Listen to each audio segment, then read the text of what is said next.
शेतकरी मित्रांनो, खरंच शेतकरी पीक विम्याची किती वाट पाहलेत हे आता लक्षात आलंय. कारण पीक विम्याचा जो टाइम होता तो टाइम आता जवळपास बराचसा निघून गेलेला आहे. तसं पाहिलं तर पीक विमा हा जानेवारी महिन्यामध्ये मिळायला पाहिजे होता, पण शेतकरी आता इतकी वाट पाहा लागलेत की सध्या मी सुद्धा कधी मध्ये युट्यूब पाहतो आणि त्याच्यावर जे थंबनेल दिसायलेत 17,500 येणार, कोणी म्हणतंय 22,500 येणार, कोणी म्हणतंय दुपाराच खात्यात येणार, कोणी म्हणतंय आता संध्याकाळीच खात्यात येणार, 16 मार्चला फिक्सच येणार. पण आता मला कधी कधी हा प्रश्न पडतो की या सांगणाऱ्याला नेमकं हे कळतच कुठून, ही बुद्धी सुचतीच कुठून. अरे त्या भोळ्या बाबड्या गोरगरीब शेतकऱ्याला असं सांगून त्याला उगच वाट पाहायला लावायची, हे किती चुकीचं आहे. कारण शेतकरी हा भोळा बाबडा आहे, त्यानं पीक विमा भरलेला आहे, शेतकऱ्याचं नुकसान झालेलं आहे. आणि आता मुख्यमंत्री त्यावेळेस म्हणले होते 17,500 देऊ.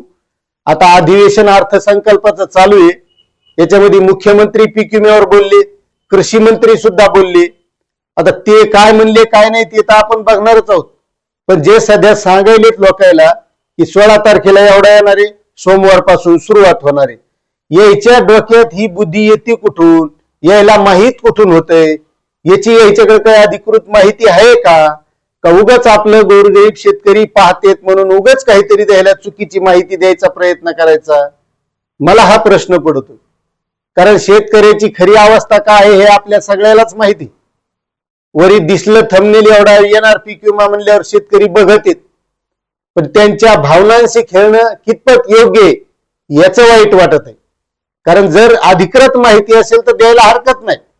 आता जसं त्यावेळेस मुख्यमंत्री म्हणाले होते की पीक विमा हा हेक्टरी 17,500 रुपये सरसकट द्यायला जाईल. बरं, आता ते म्हणले म्हणजे लगे होणार आहे अशातला भाग आहे का? आता लोक अशा कोणत्या गोष्टी घडल्यात का? जसं आता कर्जमाफीचं त्यावेळेस म्हणले होते 7-12 कोरा करू, व्हायला झालाय का? सत्तेवर आल्यावरच होणार होता. 2 लाख रुपयाचीच माफी भेटली, 50,000 रुपयाचं प्रोत्साहन अनुदान भेटलं.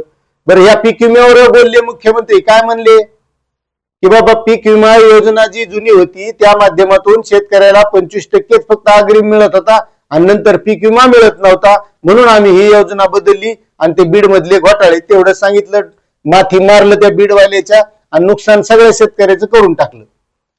त्याच्यानंतर कृषी मंत्री बोलले, आम्ही अशी योजना आणली, आम्ही तशी योजना आणली, आम्ही असे महाडीबीटीचे पैसे दिले, आम्ही तसे महाडीबीटीचे पैसे दिले. अरे तुम्ही जे दिले, आता बऱ्याच लोकांचे अजूनही ते बिल अपलोड केलेत पण त्याला अनुदान भेटणं. पीक विम्याचं तसंच म्हणले, अशी भारी योजना आणली या माध्यमातून लवकरच प्रगतीपथावर काम आहे, कॅल्क्युलेशन सुरू आहे. असं कोणतं कॅल्क्युलेशन सुरू आहे मला सांगा? आता हे सांगतात की शेतीमध्ये ये आणायचं त्याच्या माध्यमातून लय शेतीची प्रगती होणार. मग त्या एआयच्या माध्यमातून या पीक विम्याचं कॅल्क्युलेशन होत नाही का? लवकरात लवकर शेतकऱ्यांना ह्याला पीक विमा देता येत नाही का?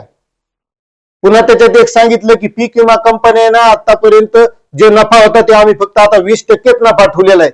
म्हणजे याच्या अगोदर त्या पीक विमा कंपन्या 10,000 कोटीच्या वर नफ्यामध्ये आहेत, म्हणून ते सांगण्यात आलं का की आम्ही फक्त त्याला 20,000च्या नफ्यात ठेवले. ते कसं माहितीये का? जर शेतकऱ्याला पीक विमा दिला नाही तर 20% कंपनीने ठेवायचे आणि 80% राज्य शासनाला वापस द्यायचे. आणि जर पीक विमा द्यायची वेळ आली, समजा ते 80 आणि 110 कप अँड कॅप मॉडेल, तर जी रक्कम भरलेली आहे पीक विम्याची हप्त्याची त्याच्यावर फक्त पीक विमा कंपनीवर 10% देणार आणि त्याच्यापेक्षा जास्त द्यायची वेळ आली तर वरची रक्कम ही राज्य सरकार देणार, असं त्या पीक विमा योजनेमध्ये हे ठरलेले. मग समजा शेतकऱ्याला पीक विमा द्यायचा वेळ आली आणि जर तो जास्त असला तर राज्य सरकारला द्यावा लागेल आणि पीक विमा रकमेच्या वर फक्त कंपनी काय 10% देणार आहे. आणि जर द्यालाच नाही तर 20% कंपनीला उरणार, म्हणजे कंपनी नफ्यात आणि उरलेली 80% रक्कम राज्य शासनाला परत. मग आता याच्यावर नेमकं गौड बंगाल हे कॅल्क्युलेशन चाललंयच कोणतं? एवढं एआयचं युग आहे, भारी भारीचे कॅल्क्युलेटर आले, एआयला काही सांगितलं तर ते पटकन हिशोब करून द्यालंय. मग असं कोणतं कॅल्क्युलेशन चालू आहे हेच कळायला मार्ग नाही. आणि त्याच्यात हे काही लोक शेतकऱ्याला उगाच भूल थापा, 16 मार्चला येणार, असा येणार, 22,000 येणार, 23,000, असं काहीही होणार नाही. शेतकरी मित्रांनो, पीक विमा जरी आला, अजून काही पासा घोषित नाही किंवा कोणता शासनाचा GR नाही, कोणती अधिकृत माहिती नाही, ना कृषी विभागानं प्रसारित केली. मी आता काय पाहिली नाही. आता ह्या लोकांना कुठं पाहिली त्याची त्याला देव जाणू, पण मला तर काय माहित झाली नाही. मला कुठं दिसली नाही ते मी पाहिलंय त्या पद्धतीनं. मग जो काही पीक विमा मिळणार आहे तो मंडळनिहाय पीक कापणी आधारित आहे. त्या मंडळात 33% वर नुकसान जे झालेले त्याप्रमाणे किती टक्के नुकसान झाले त्याप्रमाणे हा पीक विमा मिळणार आहे. त्याच्यात बी सांगतो, समजा त्या मंडळात पीक विमा नुकसान भरपाई मिळणार असेल आणि त्यातल्या 10-5 शेतकऱ्याचं कतही नुकसान झालेलं नाही त्याला बी मिळणार आहे. ज्याचं नुकसान झालं त्याला तर मिळणार, पण ज्याचं काहीच नाही झालं त्याला सुद्धा मिळणार आहे. आणि एखाद्या मंडळामध्ये नुकसानच नाही दाखवण्यात आलं किंवा ते पीक कापणी आधारित दिसलंच नाही त्याला किंवा इथं नुकसान झालं नाही, मग तिथं जर 100-50 शेतकऱ्याचं नुकसान झालेलं असलं आणि तो पीक कापणीचा प्रयोग त्याच्या वावरात झालेला नसला तर त्याला काही मिळणार नाही, आणि ज्याचं झालं नाही त्याला तर नाहीच नाही. म्हणजे अशा पद्धतीनं मंडळनिहाय हा पीक विमा मिळणार आहे. त्याच्यामुळे उगाच 17,500 22,500 ह्या भंपक बाजी आहेत सगळ्या. जितकं टक्के नुकसान होईल तितक्या प्रमाणातच पीक विमा मिळणार आहे. जरी मुख्यमंत्री म्हणले असले तरी तुम्हाला सांगतो, आता त्यानं अतिवृष्टी 8,500 दिली, रब्बीचं अनुदान 10,000 रुपये हेक्टरी दिलं, ते काही शेतकऱ्यांना मिळालं नाही. आणि पुन्हा आता हे कर्जमाफी 2 लाखाचं मधात घातलेलं आहे. याच्यामुळे ते समजित की आता याच्यात शेतकऱ्याचं समाधान होतंय, लय काही द्यायची गरज नाही. त्याच्यामुळे हे असं मला वाटत आहे. आता याच्यात तुम्हाला काय वाटत आहे ते तुम्ही कमेंट करून सांगा, कारण आपण उगाच भपकेबाद ह्या तारखेला येणार आणि इतका येणार हे कवाच सांगित नाहीत. ही आपली सत्य परिस्थिती आहे. आता याच्यावर तुमचं काय मत आहे हे तुम्ही कमेंट करून सांगा. आणि आपली माहिती आवडली असेल तर चॅनलला सबस्क्राईब करा आणि जास्तीत जास्त शेतकऱ्यांना शेअर करा. धन्यवाद.